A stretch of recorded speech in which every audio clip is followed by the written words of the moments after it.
有请主持人赵串。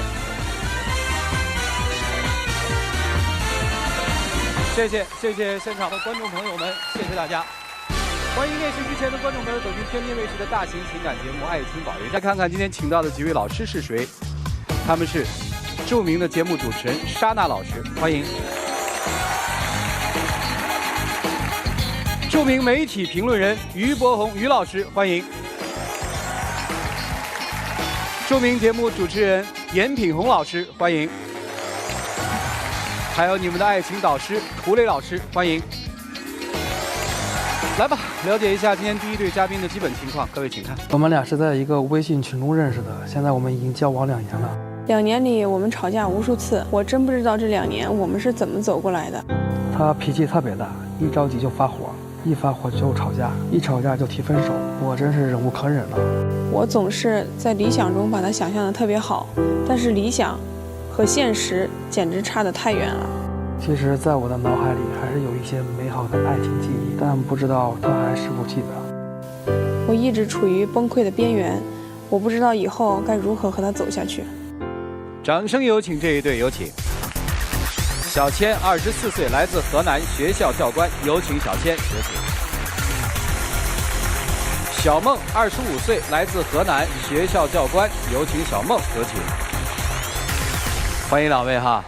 这个现在行业更迭的比较快啊，有一些行业没了，有一些行业就出来了。请教一下，这学校教官是到底干嘛的呀？就是那个在宿舍里面管那个学生的那个安全啊，还有纪律啊、内务之类的。哦，两位是一个学校的吗？不一个学校，不一个学校，不一个学校。谈恋爱谈了多久啊？2年半，是要结婚了是吧？本来说今年是要结婚的，后来为什么不结了呢？我们俩就是每天都在因为各种小事吧，然后就是大吵大闹，然后从这种小事中吧，我就觉得他特别大男子主义，然后特别不可理喻。比如说嘛，我们俩就是在那个路边不是有那种画小人的那个地方嘛，然后我们俩就在那儿画画，然后我手机就响了，当时我还没反应过来，然后他就一把夺过去了。我那是打好吗？那就是夺呀。他就看到了有一个人要加我嘛，陌生的人，然后他同意了，他就问那个人是谁，那个人也不说话，他就问我那个人是谁嘛，我说他刚加我，我怎么知道他是谁呀？然后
你买东西怎么不发朋友圈啊？那你问那个话什么意思呀？我弟给我买了个东西，我发朋友圈怎么了呀？那有什么不对的吗？你心里别扭什么呢？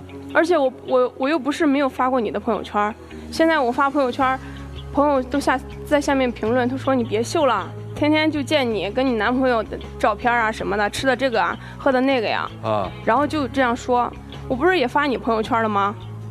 我弟你有什么可吃醋的呀？那你光说我平常无理取闹，那你不无理取闹，没事找事啊？我怎么了？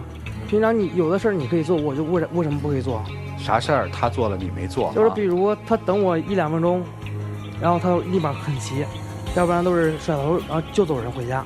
我等了40-50分钟的话，他也急。就比如前段时间，那不是化妆吗？我们2个然后说去旅游，然后我在他家等了40-50分钟，我就说了2句，快点别磨叽，马上赶时间，就这样摔东西。然后直接把飞机票给退了。飞至什么时候起飞？我心里有数，我知道时间，我不跟你一样。我怎么了？你怎么了？你没一点时间观念。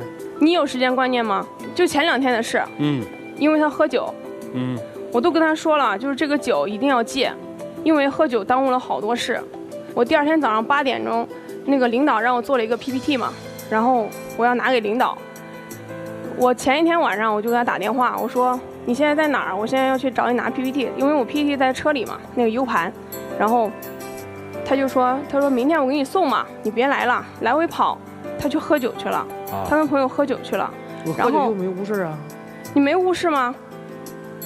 然后最后我又被领导凶了一顿，就没拿到 U 盘是吧？对，不是拿到是拿到了，迟到了呀，因为我迟到了。我说你6、7点最好给我送过来。他说没事，他保证的特别好啊。然后他就说那个6点钟你放心吧，我在你家门口等着。那不是不想让你乱跑吗？但是结果呢，第2天早上6点我起来打电话，我打了7、8个都没人接，我发了信息、微信什么都不回。然后我就自己打车去他家，然后上楼嘛，敲了好长时间他才开门。我当时什么话我都不想说了，我拿着 U 盘我就走了。然后我把他朋友圈什么的全部都删了，然后微信啊什么的全部都删了，就因为这个喝酒的事儿。我说了他好多次，但是就没听。我喝酒是朋友聚会啊，又不是天天喝。他不仅这样，而且他刚刚说爱我吧，在乎我，好几件事儿，我就觉得我不知道这个人到底适合不适合我。前几个月，因为我们不是教官嘛，这个职业比较特殊，然后周末我们俩需要去带那个拓展训练，必须要穿那个工作服嘛。我记性不太好，我工作服忘学校了，但是已经周末了。但是我跟你说了没有呀？我之前跟你说了，我说我记性不好，我说你记得提醒我，你答应的特别好，但是最后呢，然后我就那个工作服就没拿是吧？我给他打个电话，就问问你朋友看有没有，就是有这个工作服能借过来不是最好吗？我早上6点钟集合嘛，而且集合的地方离我家特别远，我肯定要4、5点就要起来还要收拾。然后他借的那个人那个朋友在外地，他说人家11、12点才能回来，衣服在车里，11、12点回来，那送过来几点了呀？我说你别借了，我借吧。然后我就借了个衣服，他说你借的谁的呀？我说谁谁谁的，然后他就不高兴了，就给我发火。为什么不高兴呢？我想听你说。他借了一个是一个1.8米多的一个他朋友，而且比他个子高很多。第一，第二而且还是一个男的，我不认识，不喜欢他穿别的男的衣服。那你借衣服的那个人不是也是个男的吗？那是啊，你说他1.8米，你借那个同学那个朋友的衣服，他不是1.7米多吗？他1.78米。1.78米跟1.8米多有什么区别吗？裤子不都可以挽起来吗？穿着不难受吧？不难受，我觉得不难受。看着难受。行，听出点端倪了啊。来，接着说。我就对他做了这种事情，就觉得特别不可思议。我感觉你非常无理取闹了。我怎么了？平常他脾气，比如有时候因为一件事儿，就说1、2句，立马摔东西，立马急，一急微信拉黑，手机拉黑，号码拉黑，全部都拉黑。我刚开始我对你是有耐心吧，但是我对你说了多少次了？我对你没耐心吗？他特别啰嗦，你知道吗，主持人？因为我工作比较操心嘛，因为楼里面学生特别多，然后不知道学生也比较多啊，不知道这事儿那事儿就比较多。有的时候我忙的时候嘛，我就跟他说，我说我先忙了，我忙完会跟你说的哈。我说中间你就别问我要干什么了，我肯定是忙了。然后还没过2分钟，他又发信息，你在那干什么呀？不回我的信息，也知道忙也不知道说一声啊什么什么的，我特别烦。然后我跟他解释，刚开始我特别有耐心的解释，后来我觉得解释没用，所以我才给你拉黑啊，所以我才删朋友圈啊，我就为了让你长记性啊。长记性拉黑啊？我觉得这种方式对你最有效。这不是还没效吗？我问问行吗？啊，2年半了吧？按常理来说，2年半谈的差不多就该结婚了。女生说本来打算结婚，现在好像不是了。你有打算结婚吗？有。你有跟他提过吗？提过。很正式的。对。他怎么回答你的？他说先看看吧再说。看看。对。那你提到现在有多久了？3、4个月。哦，只有3、4个月。想娶她吗？想。娶完之后还这样对她吗？不会。为啥？我毕竟结婚了，成为了一个家庭。你觉得他信任你吗？不信任。这个大概应该是这段情感现在我们能发现的最大的一个症结吧。对。就他这么过度的在意你，或者用他的话来说，他这么过度的去爱你，你感觉到享受了吗？没有，比较有压力。那你跟他说过吗？说过。人家跟你说这种，你咋说？我改。啊？改了吗？有时候刻意的想去改，但是压不住，压制不住，然后还是会问。有可能是因为职业习惯，当教官的时候就都是需要了解，比如学生在想什么，在干什么，在哪里。你对学生就是这一套，对吗？对。这是你现在的一个解释，对吧？是。好，行。女生说了，其实男生给她的爱让她觉得有压力的，对吧？男生觉得可能跟我的职业有关系，也可能是因为我太爱你了。对吧？也可能是因为我不相信你，我相信这个情感一定是复杂的，不是一个单面情感，对吧？所以面对这样一种情感的时候，应该怎么办呢？我们一起听听老师们的分析，一起进入丘比特问卷。大大老师，先来说小梦，你工作服没拿的那件事儿，你觉得应该怪谁呀？是我。对呀。对。因为不能说我记性差，你帮我记着，那同样我也记性差的时候怎么办呢？我发现你其实是一个遇到问题，或者说自己其实有的时候没理的时候，但是会把责任推卸给别人的，就在给自己找退路。然后来说男孩，你总把一句话挂在嘴上，说我太爱你了，所以我会怎么怎么样。但其实我们大家都看得到，你的这种爱是自私的，你的这种爱叫做占有欲。因为可能是你的性格缺陷，或者说你对自己有一些不太自信，或者等等一些原因，导致你现在一直在不信任他，所以这样给他施加的压力对他来说是无处释放的。那对你而言呢，你又陷在了这个漩涡当中。如果你用这种的占有欲去表达你对他的爱的话，你会把他推跑的。再来，你们俩有一个共同的问题是什么？你们就是属于那种典型的抬杠式吵架，就俩人根本不是在说事儿，永远是在发泄情绪。如果你一直在发泄情绪去吵架的话，这架永远吵不完，最后就是崩盘了。所以想要感情走下去，我们先学会怎么样好好吵架，好吗？好，谢谢你们。谢谢沙达老师。来，波红兄。小伙子啊，别的男性的醋你要吃，连女朋友弟弟的醋你也要吃，你似乎这辈子和醋特别有缘。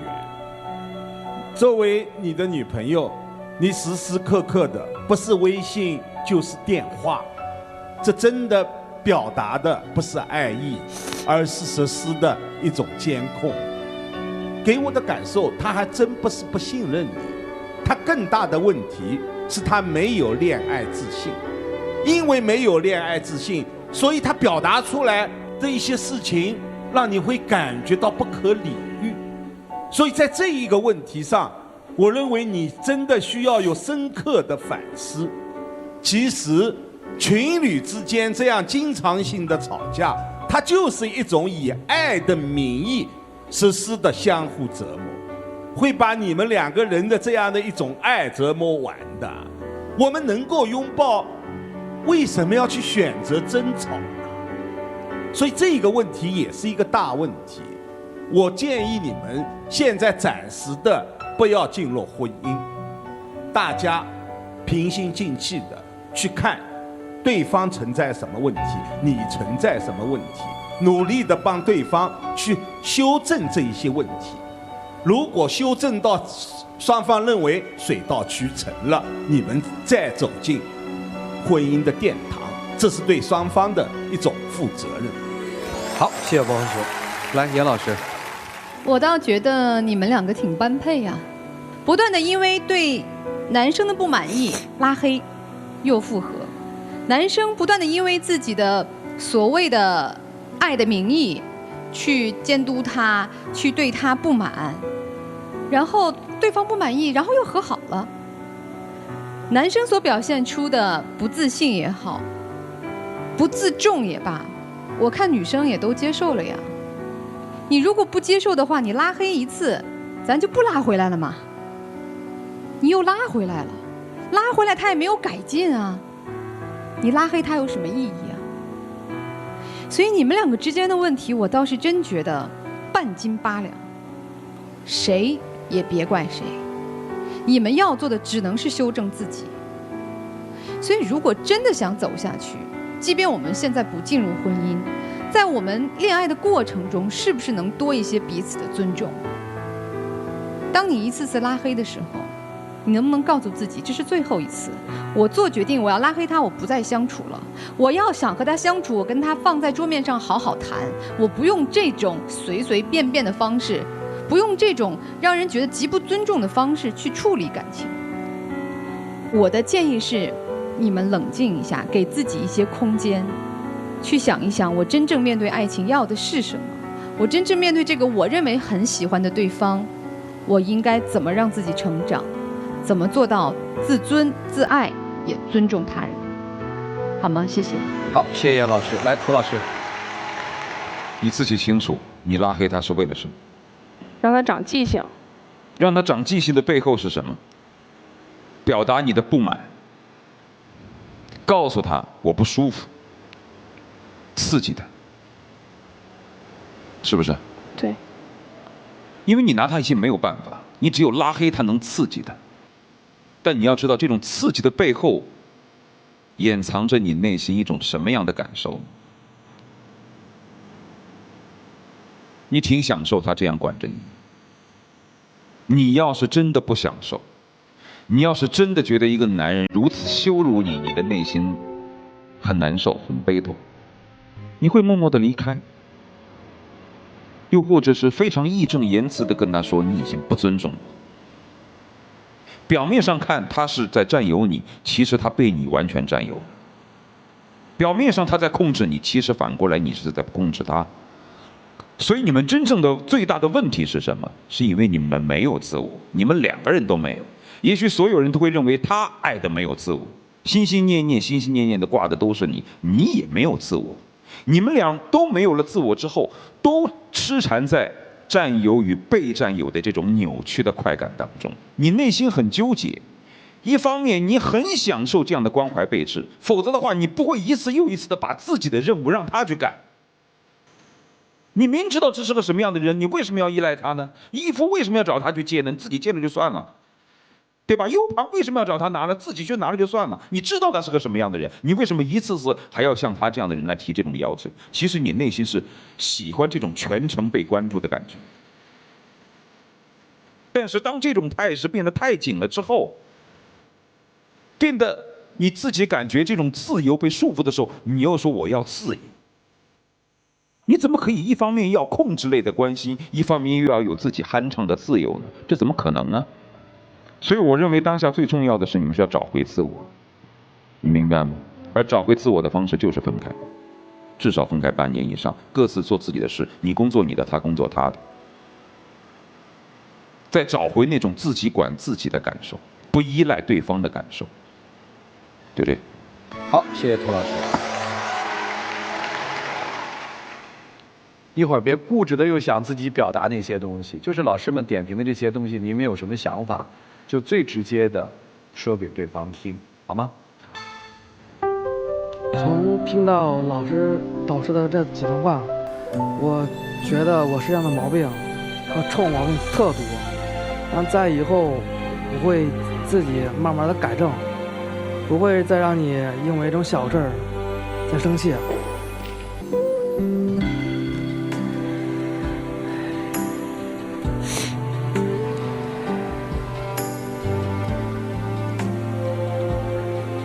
咱俩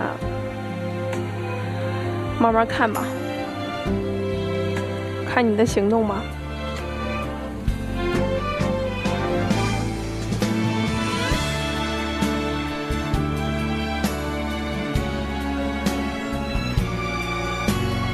亮灯吧哈！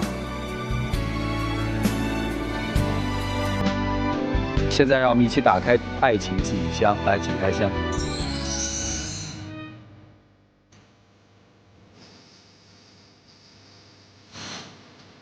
来，看一下什么记忆啊？女生先说说你存的是什么呀？我存的是纱布。啥意思呀？那个工作性质是，要上一天休一天，然后第二天是我夜班，24小时不能回家嘛。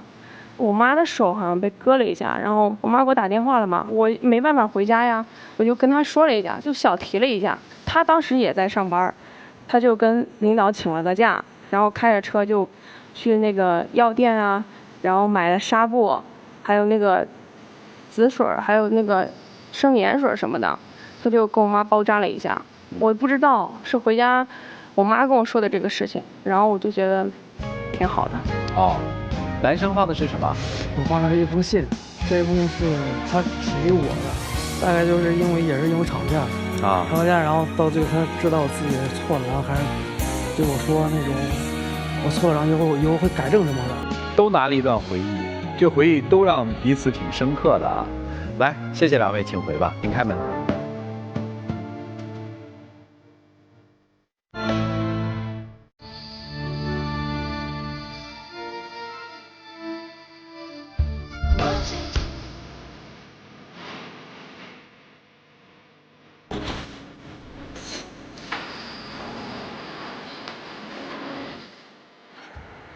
爱的放松一点，别绷那么紧。谢谢两位，请回吧，请回，谢谢啊。